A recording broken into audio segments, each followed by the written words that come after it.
My daughter-in-law had been bringing me food, every week with care, but that day I found something in the soup that changed everything. And then I realized she wanted to poison me. I didn't panic, and instead I always prided myself on trusting my instincts. They had carried me through decades of marriage, raising a son, and weathering the storms that life tends to send when you least expect them. But nothing in my 72 years prepared me for the creeping suspicion that the person I welcomed into my family with open arms might one day wish me harm. It started innocently enough. My daughter-in-law, Melissa, had been bringing me meals once a week for months. "So you don't have to cook, Mom," she would say with that rehearsed smile, the one that never quite reached her eyes. My son, David, adored her, and so I tried to overlook the little things.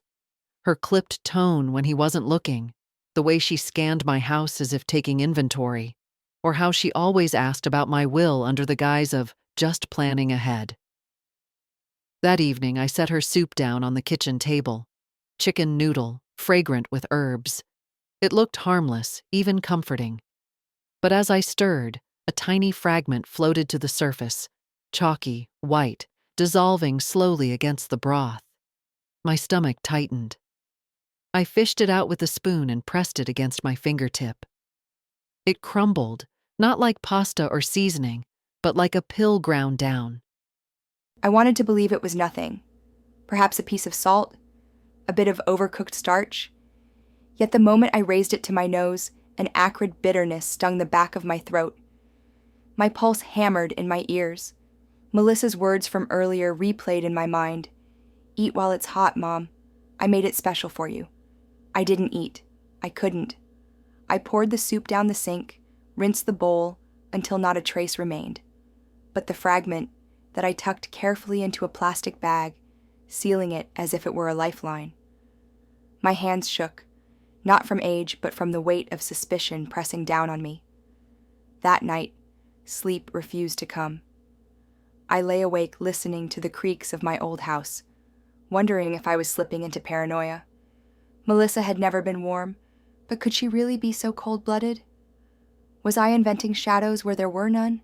And yet, I remembered the debts I'd overheard her mention to David, her sharp questions about my estate, her sudden generosity in taking care of me. Patterns I had ignored began knitting themselves into a dark tapestry. By dawn, my decision was made. I would not confront her. Not yet. To accuse her outright could backfire, and David would never forgive me without proof.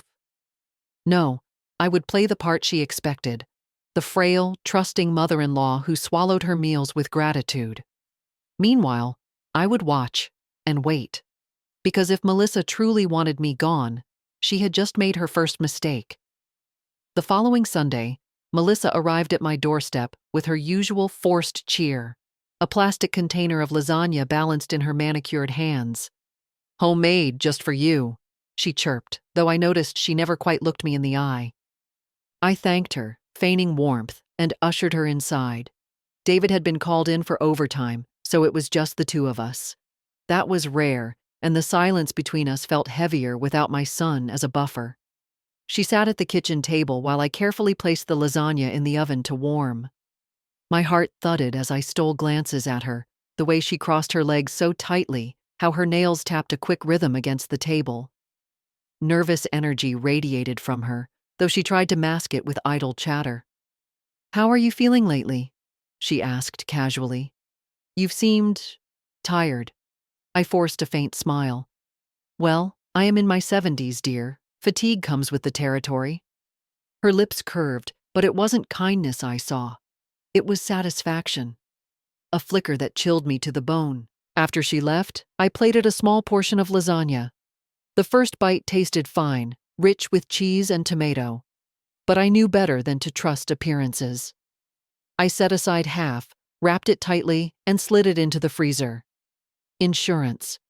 Then I picked up the phone. At the pharmacy, I still had a friend, Martha, who'd worked there for decades before retiring. She owed me favors, and I cashed one in. I told her I suspected the food Melissa brought me wasn't as innocent as it seemed. I expected laughter or disbelief.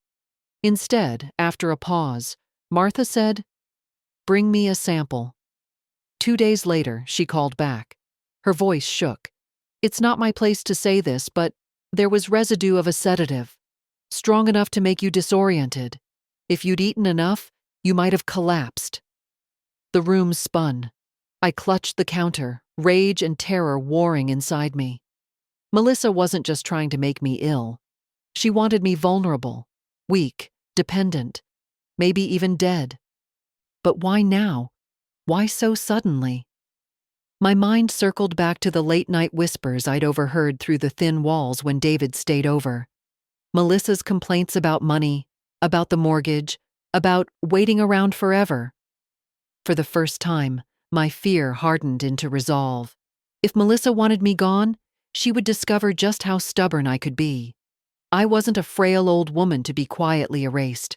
I would gather evidence. I would build my case. And when the moment came, she would taste her own poison. Not in a bowl of soup or a plate of lasagna, but in the trap I was already weaving. Because if she thought she was playing a game, she had underestimated her opponent. I began keeping a notebook. Nothing elaborate, just a plain black journal I tucked into the drawer of my nightstand. Each entry was careful, dated, factual. What Melissa brought, what it looked like, what I did with it, and how I felt afterward. I wrote in neat script, leaving no room for ambiguity. If this ever went before the police, I wanted my record to speak clearly. The first time I wrote, my hand trembled so badly the pen slipped across the page. But with every entry, my focus sharpened.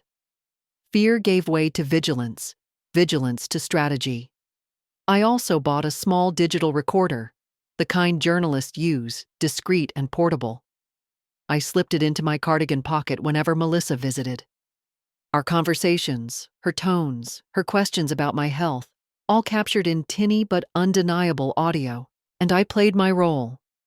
I let her see me shuffle a little slower across the kitchen, sigh more often, rub my temples as though dizzy. Her eyes gleamed when she thought I wasn't looking. She believed her plan was working. One Thursday evening, while David busied himself fixing a leaky faucet in my bathroom, I overheard them whispering on the porch. The recorder caught it all. "She looks weaker every week," Melissa murmured. David, bless his blind heart, chuckled. "Mom's just aging, Mel. Don't read into it." "Still," Melissa pressed, "have you talked to her about updating her will?" "It's only practical. She has the house, the savings." My breath caught, but I kept my face neutral when they came back inside. Later, I replayed the recording, bile rising in my throat. She wasn't even subtle anymore. I knew I couldn't keep this to myself forever. The poison wasn't just in my food. It was seeping into my son's life, into the very fabric of our family. If I confronted him too soon, he'd defend her. If I waited too long, she might succeed.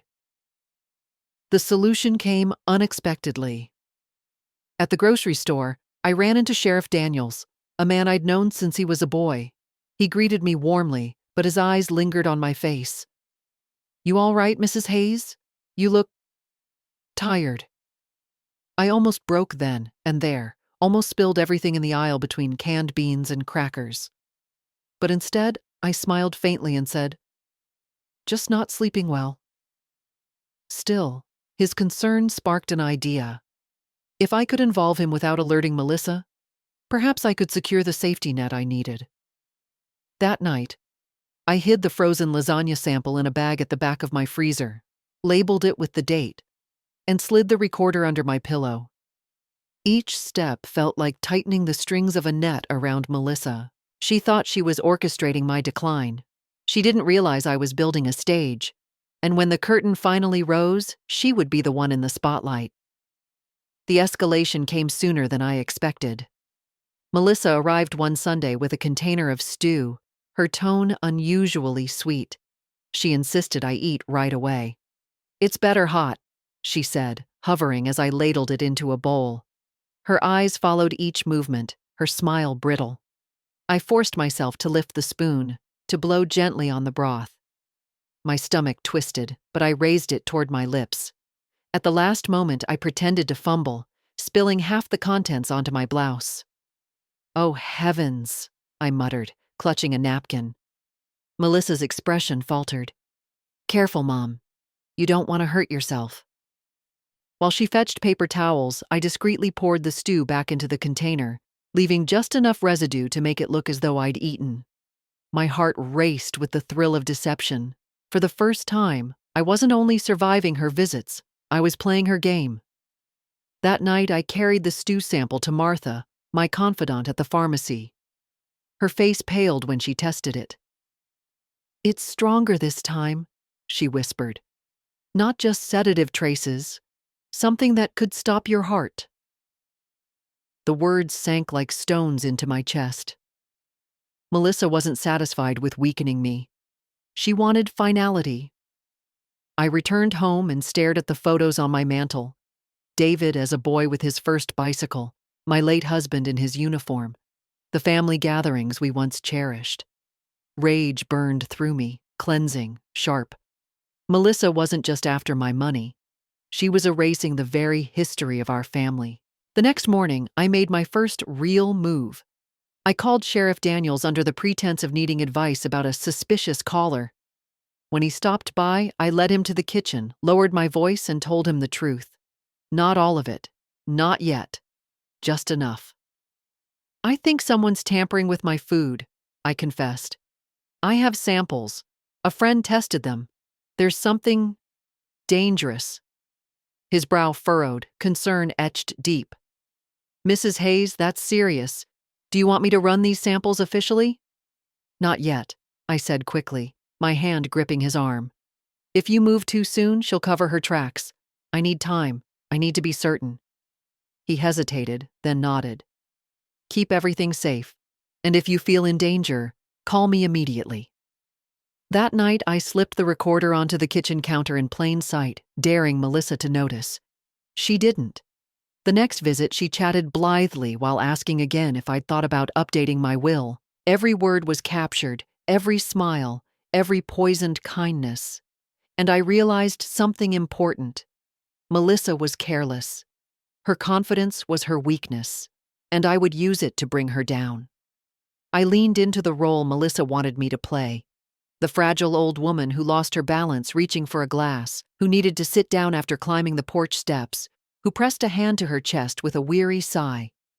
Each performance was deliberate, each pause calculated. And Melissa, to my grim satisfaction, was buying it. "You really should think about getting full-time help," she told me one afternoon as she set a casserole dish on the table. "David worries, even if he doesn't say it." I lowered my eyes, allowing a tremor into my voice. "I suppose I am slowing down." She smiled, sharp, triumphant. "Well, at least you've got us. You'll never be alone." That night, I added a note in my journal. Melissa pushing dependency narrative. Likely building groundwork for legal control. Evidence suggests long-term plan to isolate me. But I wasn't just recording, I was planting seeds. When David called, I let my sentences trail off, feigning confusion. I told him I'd misplaced bills, asked twice about the same appointment. Each slip stitched together an image of vulnerability. My son's concern grew, but so did Melissa's eagerness. One evening, I staged my boldest act yet.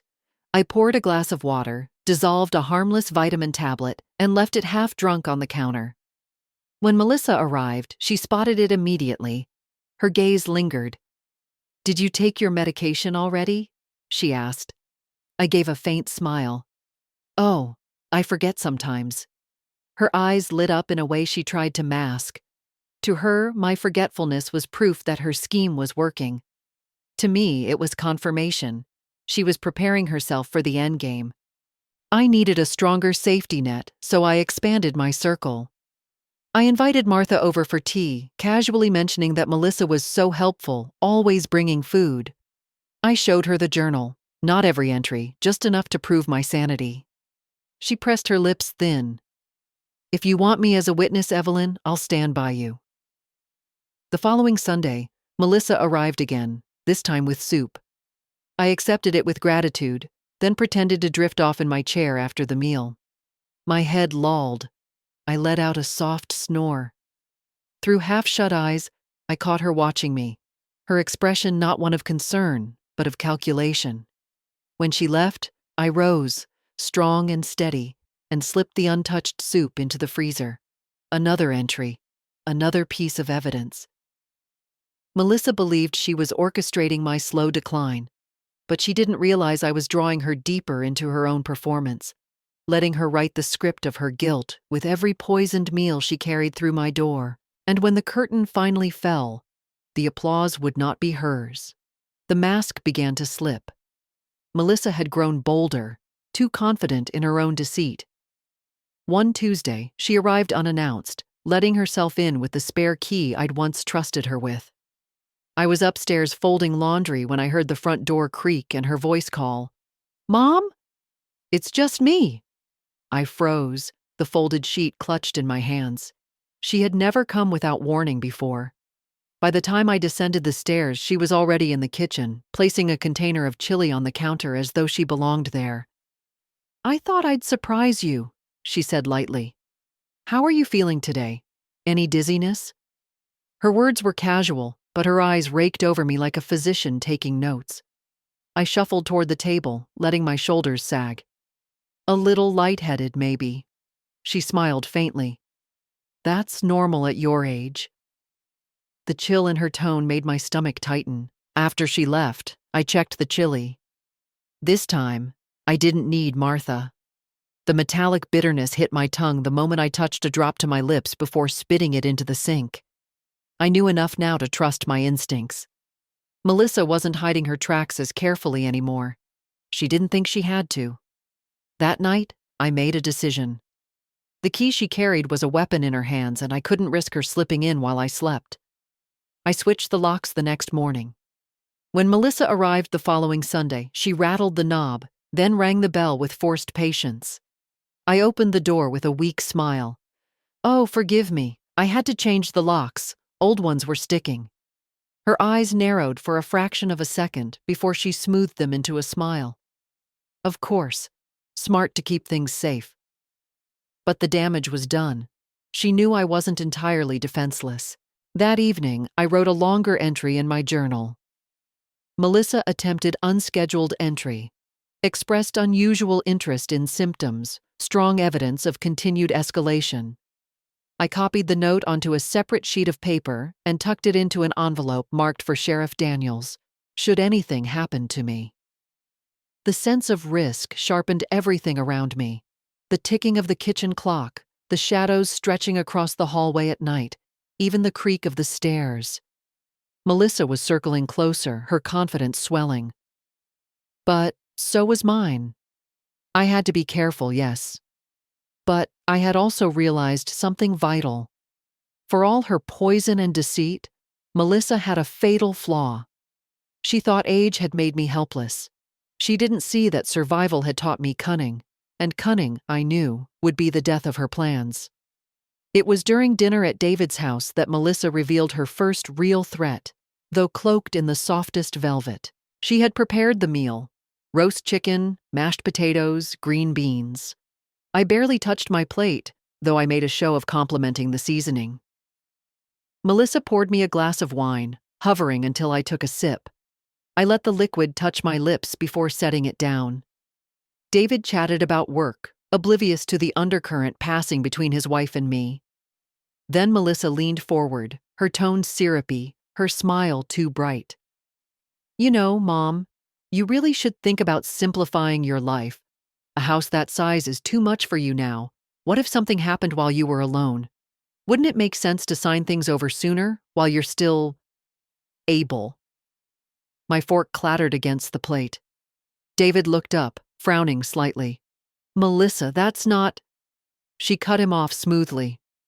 "I only mean we could help. Take the burden off her. It's what family does."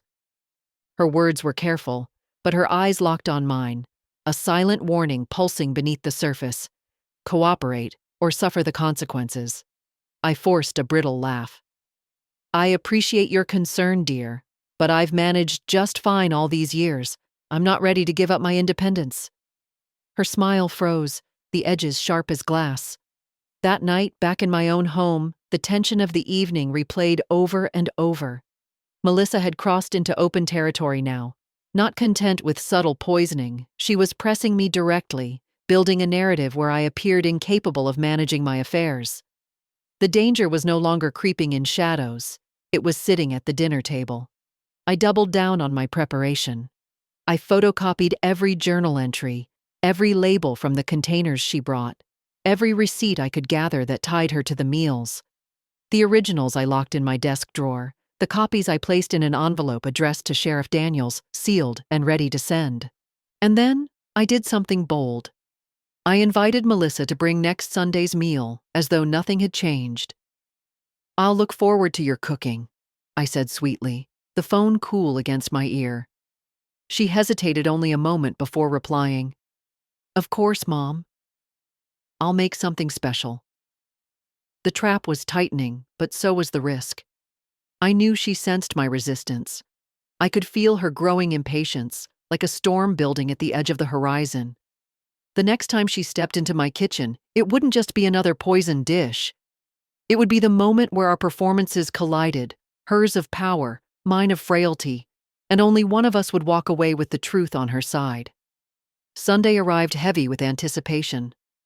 I spent the morning tidying my kitchen, making it appear more cluttered than usual.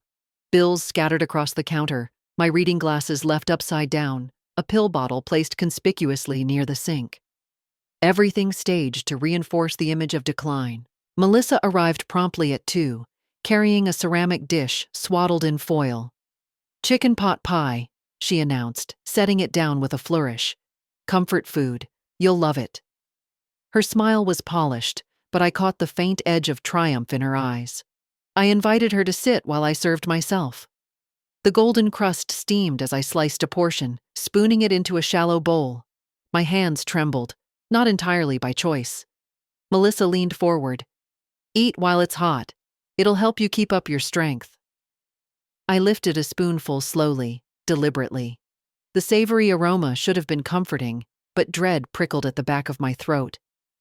I paused just long enough for her to grow impatient, then slipped the spoon into my mouth. I swallowed, forcing my face to remain calm though my stomach turned. We chatted idly for a few minutes before she excused herself to make a phone call on the porch. The moment the door clicked shut, I sprang into motion. I scraped the rest of the serving into a Tupperware container I'd hidden beneath the counter, then rinsed the bowl and spoon spotless. From the oven, I slid out another pot pie, my own, baked earlier that morning, identical in appearance. By the time she returned, I was taking a second bite, this time from my safe dish. I said with a faint smile. "You're right, dear. Just what I needed." Relief softened her shoulders. She believed she had succeeded. After she left, I labeled the container with the date and slid it into the freezer alongside the others. Later, I carried a small portion to Martha, who tested it in silence. Her expression confirmed what I already knew. Another poison, stronger than before. "Evelyn," she whispered, gripping my wrist. "You can't keep doing this. She's escalating. Next time could be fatal. Next time." But I shook my head. "Not yet. She needs to believe she's winning." That night, I replayed the scene in my mind. Melissa's eagerness, her false sympathy, the satisfaction she couldn't quite hide. Every detail convinced me that my plan was working. She was leaning into her role, convinced her performance was flawless. What she didn't know was that she was writing her own confession, one poisoned dish at a time.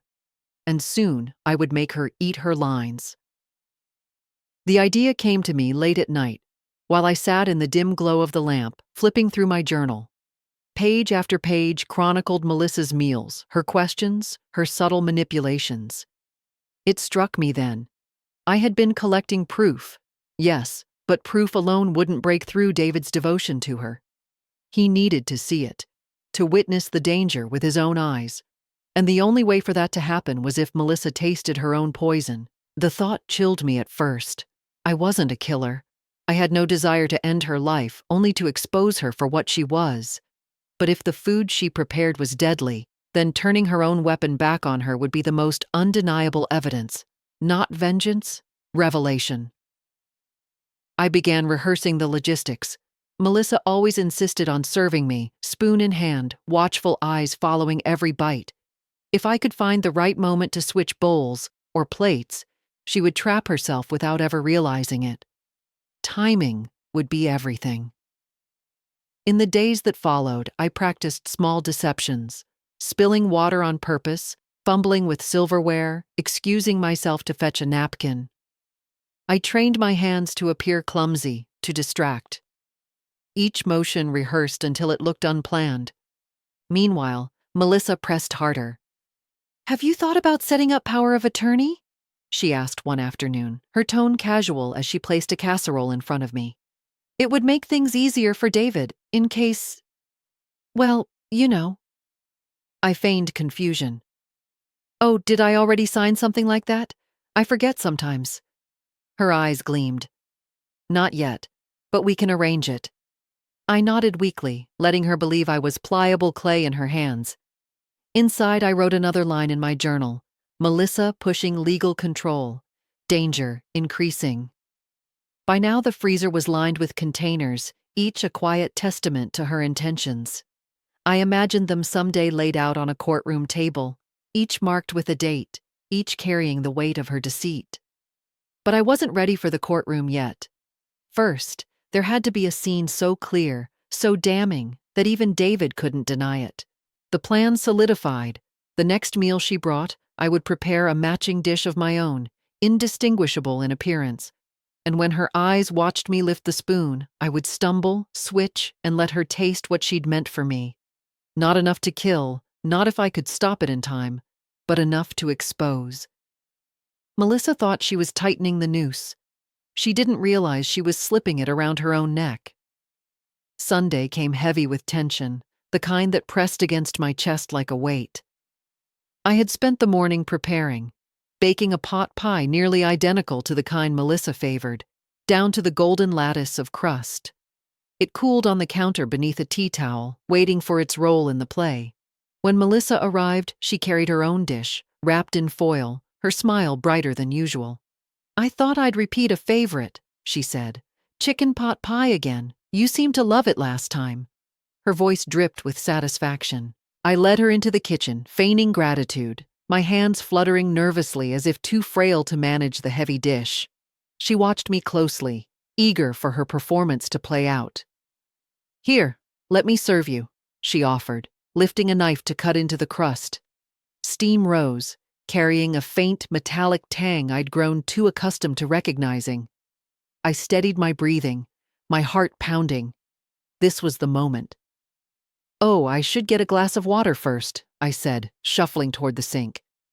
My elbow brushed the counter, sending a spoon clattering to the floor. I bent to retrieve it, deliberately slow, giving myself the seconds I needed. When I rose, my own pie sat where hers had been, the switch smooth, invisible. Melissa hadn't noticed. She was busy scooping the portion onto a plate. She slid it toward me with a satisfied smile. "Eat up," she urged. I lifted the fork, my hand trembling just enough to seem genuine. I took a bite of my pie, chewing slowly, nodding. "Delicious," I murmured. Her gaze softened in triumph. Then, with casual grace, I pushed the plate back toward her. "Try some yourself, dear. You've outdone yourself this time." Her eyebrows lifted, surprise, hesitation, but her pride wouldn't let her refuse. She cut a bite, lifted it, and placed it in her mouth. For a few minutes, nothing. We chatted lightly about David's work, her plans for the garden. Then her hand faltered, pressing against her chest. A flicker of unease crossed her face. I leaned forward, masking my pounding heart. "Are you all right, Melissa? You look pale." Her lips parted, but no words came. She reached for her glass of water, her fingers trembling. That was when I dialed the phone, my voice sharp but calm. "This is Evelyn Hayes. I need an ambulance. My daughter-in-law just collapsed." Melissa's eyes widened in shock, realization dawning too late. And as the sirens wailed in the distance, I thought, The play had reached its turning point. The hospital smelled of antiseptic and fear. I sat in the waiting room under the harsh fluorescent lights, my cardigan pulled tight around my shoulders. Nurses rushed past, their shoes squeaking against the linoleum, while I fixed my eyes on the door where they had wheeled Melissa minutes earlier. David burst in not long after, his face pale, eyes wide. "Mom, what happened?" I clasped his hands gently. "She collapsed at the table, David. One moment she was fine, the next she was clutching her chest. I called the ambulance immediately." His chest rose and fell in ragged breaths. "God, thank you." He pulled away, pacing. "She's young. She's healthy. What could have caused this?" I said nothing, only let my silence hang heavy between us. Hours later, a doctor approached. His tone was professional, but his words sliced like glass. "We found something unusual in her blood work, traces of a toxic substance, likely ingested shortly before she collapsed." David froze. "Toxic? You mean poison?" The doctor nodded. "We'll need to run further tests, but yes. Do you know if she had eaten anything out of the ordinary?" I folded my hands in my lap, steadying my voice. "She brought us a chicken pot pie. We both had some." David's eyes whipped to me. "You ate it too?" I nodded solemnly. "A few bites, but I'm fine." Shock and confusion rippled across his face. He wanted to believe it was a mistake, some contamination. I could see him fighting the thought that his wife, the woman he trusted, might be responsible for her own collapse. When the doctor left, David sat heavily beside me. "This doesn't make sense. Melissa wouldn't, she couldn't." I laid a hand on his knee. Firm. "David, listen to me. Sometimes the people closest to us hide things we don't want to see." His eyes searched mine, desperate for reassurance, for denial, for anything that might untangle the knot forming in his chest. I gave him none. The next morning, while Melissa lay unconscious in her hospital bed, I returned home. I went straight to the freezer, gathering the neatly labeled containers into a box, each one marked with a date, each one holding the truth of her intent. Then I sat at my desk, pulled out my journal, and placed it atop the stack. On the cover, I taped a note in clear, deliberate handwriting, for Sheriff Daniels. The time for shadows was over. The stage was set, the evidence ready. All that remained was to lift the curtain. Melissa woke in the hospital 2 days later. I was there, sitting in the corner of her room, knitting needles in my lap, though my hands barely moved. When her eyes flickered open, confusion clouded them first, then panic. "What? What happened?" Her voice rasped, dry as paper. "You fainted," I said softly. "They tell me you were poisoned." Her head snapped toward me, alarm flashing in her gaze before she masked it with a weak laugh. "That's ridiculous. Must have been bad chicken or something." But the tremor in her voice betrayed her. David leaned over her bed, worry etched across his face. "Melissa, they found toxins in your blood. The doctor said it was ingested. From the pie." She shook her head quickly. No, that's impossible. I ate the same food as your mother." "Yes," I murmured, meeting her eyes. "You did." The silence that followed was a taut string, ready to snap. David blinked between us, his faith wobbling, but not yet broken. Melissa turned her face to the wall, feigning weakness. That evening, I excused myself and went straight to the sheriff's office. Sheriff Daniels sat across from me in his modest office, his jaw tightening as I unpacked the box. The frozen containers, the neatly stacked journal, the recorder. I spoke calmly, each word measured. "I believe my daughter-in-law has been trying to poison me for weeks. These are the meals she brought. This is my record. And here," I slid the recorder across the desk, "are her words." He studied me with a grave expression. "Mrs. Hayes, if what you're saying is true, this is attempted murder." "Yes," I replied, my voice steady. "And now you have proof." The weight of what I'd done pressed on me as I left his office, but beneath it pulsed a strange relief. I had carried the truth alone for too long. Now, the burden shifted to the law. The following day, detectives arrived at the hospital. They asked Melissa polite but pointed questions.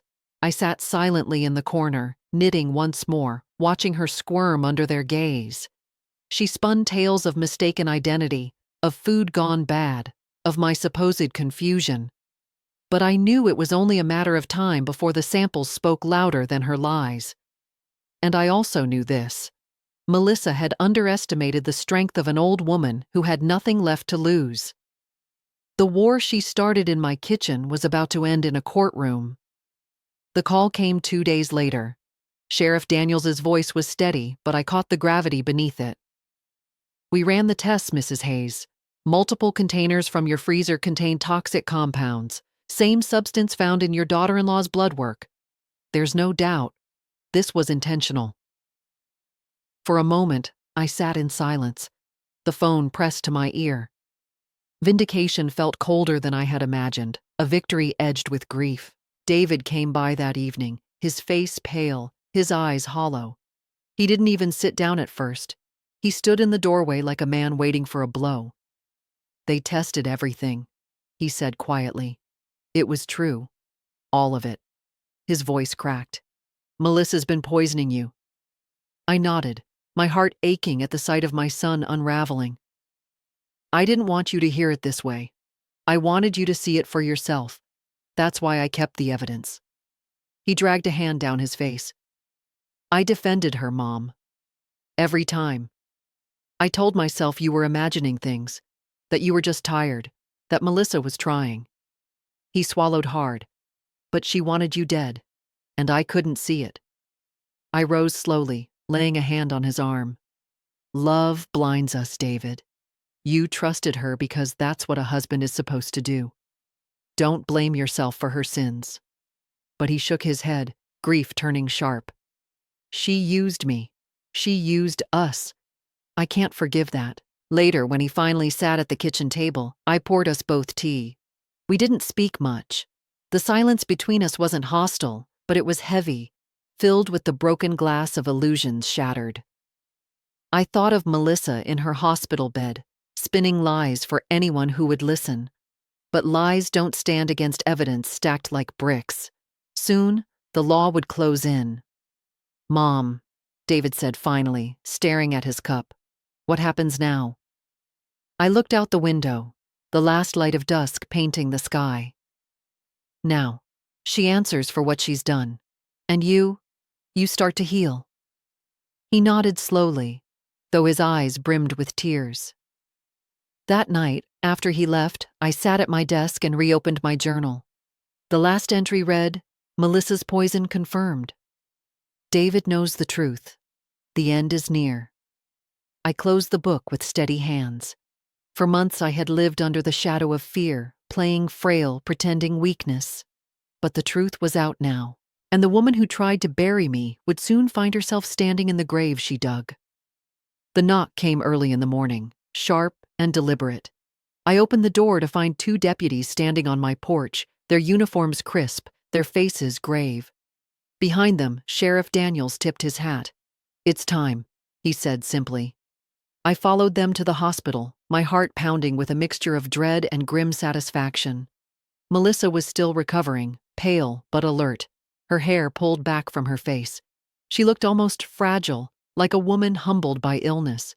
But when the deputies stepped into her room, her expression shifted. First confusion, then fury.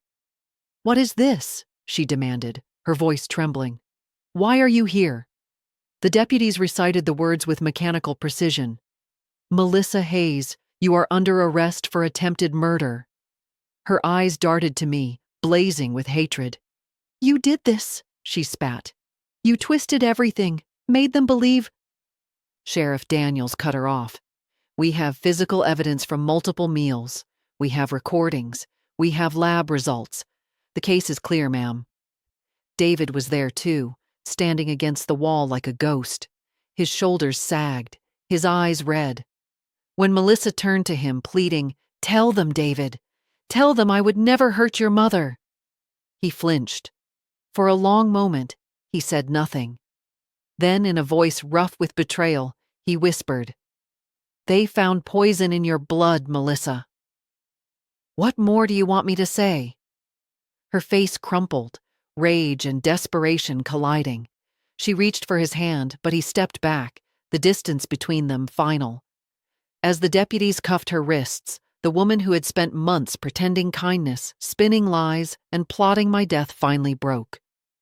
She screamed, kicking against the bed, her protests echoing down the sterile hallway.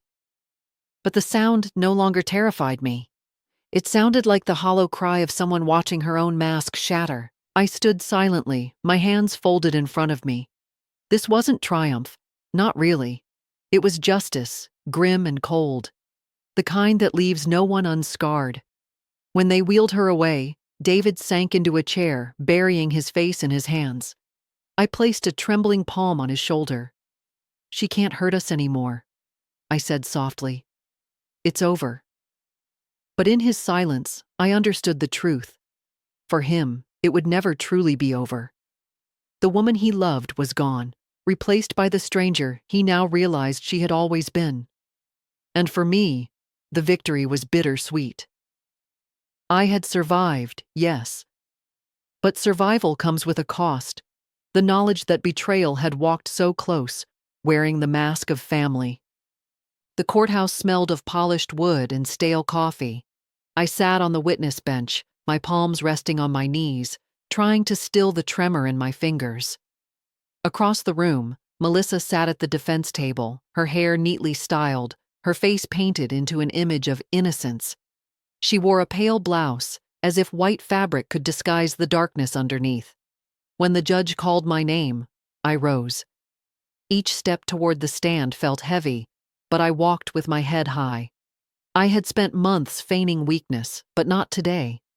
Today, the truth had to shine stronger than fear.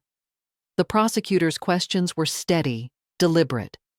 "Mrs. Hayes, can you explain how you first suspected your daughter-in-law was tampering with your food?" I recounted everything. The strange fragments in the soup, the chalky taste, the way Melissa watched me eat. I spoke of the journal, the frozen containers, the nights I pretended to be frail while secretly gathering evidence. The courtroom listened in tense silence, the air thick with each word. Melissa's attorney tried to dismantle me. "Isn't it true, Mrs. Hayes, that you're in your 70s? Memory loss, confusion? These things happen. Isn't it possible you imagined some of this?" I met his gaze, my voice firm. "I may be 72, sir, but I am not senile. I documented everything. I saved the food. I had it tested. Those containers don't lie." Then the prosecutor played the recording. Melissa's voice filled the courtroom, whispering on the porch to David. "She looks weaker every week. Have you talked to her about updating her will?" The words hung in the air like smoke. David sat in the gallery, his face pale, his hands clenched. He couldn't meet Melissa's eyes. When it was Melissa's turn, she took the stand, tears streaking her face. She spoke of love, of wanting to help, of misunderstandings. But her voice cracked when confronted with the toxicology reports. The prosecutor's final question cut through her theatrics. "If you cared so much for your mother-in-law, why was the same poison found in her meals and in your own bloodstream after she collapsed?" Melissa stammered, faltered. The mask she'd worn for so long crumbled in front of the jury. I closed my eyes for a moment, inhaling deeply. I hadn't wanted vengeance, not truly. What I wanted was this, the truth laid bare, undeniable. When the gavel struck to adjourn for the day, I rose slowly, catching Melissa's gaze one last time. Her eyes no longer held triumph. They held only fear. The verdict would come soon. And with it, the end of the long shadow she had cast over my life. The jury was out for less than 3 hours. That alone told me what the verdict would be. Still, as I sat in the stiff wooden pew beside David, my hands clasped tightly together, I felt the tremor of nerves rattle through me. Months of dread, deception, and survival had led here, to this single moment. When the judge returned, the courtroom hushed. The foreman rose, paper trembling slightly in his hands. We, the jury, find the defendant, Melissa Hayes, guilty of attempted murder. The words echoed in my chest, heavy and final. Melissa gasped, her face blanching, then flushing red with fury. She shook her head violently, tears streaking her cheeks. "No, this is wrong. I loved them. The bailiff stepped forward, cutting her cries short. David sat motionless beside me, his eyes fixed on some point in the distance. The woman he had once loved, the future he had built in his mind, all dissolved with that single word, guilty. When the judge announced her sentence, 20 years, I closed my eyes. Relief did not feel sweet. It felt like exhaling after holding my breath too long, my chest aching from the release. As Melissa was led away, her gaze snapped to mine, burning with hatred. I met it calmly. For months I had pretended weakness, but now I stood firm. She hadn't beaten me. She never would. Outside, the sky was pale blue, the courthouse steps bathed in sunlight. David and I stood together, the weight of silence between us. Finally, he spoke, his voice breaking. "I don't know how to live with this, Mom, how to carry it." I touched his cheek, the same cheek I had kissed when he was a boy scraped from falling off his bike. "You don't have to carry her. You carry the truth. You stood by her because you loved her. That's not weakness, David. That's your heart. Don't let her poison take that from you, too." He nodded, though tears shimmered in his eyes. That night, back in my quiet house, I walked into the kitchen. The freezer was nearly empty now, the evidence gone, carried off to serve its purpose. Only one container remained, the first soup, the fragment that had started it all. I held it in my hands a long while, then finally placed it in the trash. It was over.